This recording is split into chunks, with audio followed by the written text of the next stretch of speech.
Hello everyone, and welcome to this tutorial on calculating the Normalized Difference Water Index, or NDWI, using Google Earth Engine.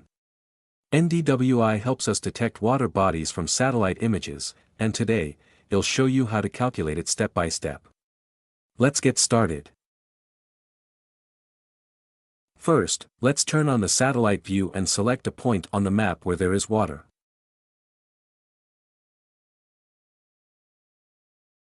This will help us clearly understand the NDWI results.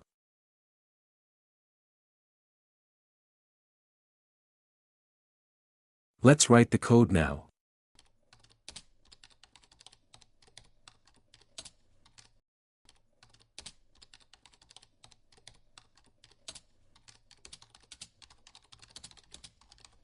Here, I've loaded the Sentinel-2 Surface Reflectance Harmonized Image Collection.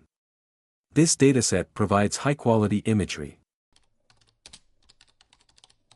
Filter bounds, geometry, ensures we're only working with images over our selected area.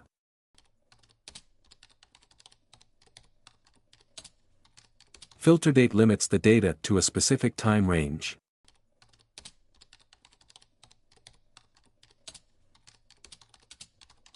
Cloudy pixel percentage filter removes images with more than 3% cloud cover for clear observations.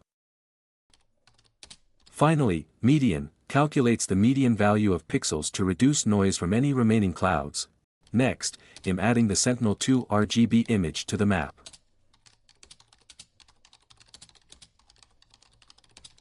This uses the red, green, and blue bands, specifically bands 4, 3, and 2. The min and max values control the brightness and contrast of the image for better visualization.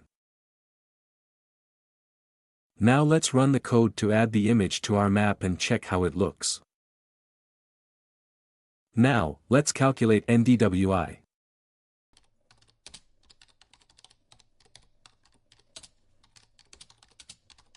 The formula is simple. It uses the green band, B3, and the near-infrared band, B8.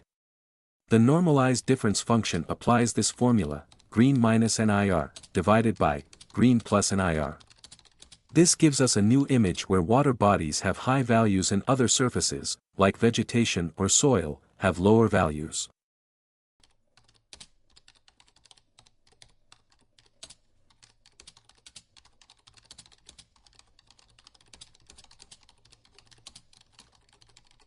To visualize NDWI, I've set up a color palette.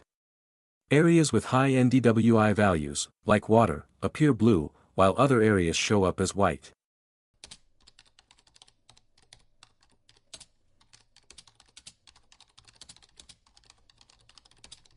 I've also centered the map on our area of interest with a zoom level of 10 for better clarity. And finally, let's add the NDWI layer to our map and run the code.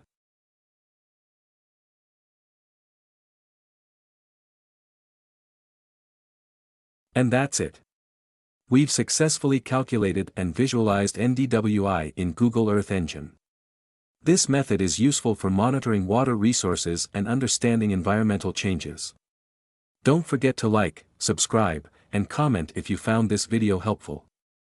Thanks for watching, and see you in the next tutorial.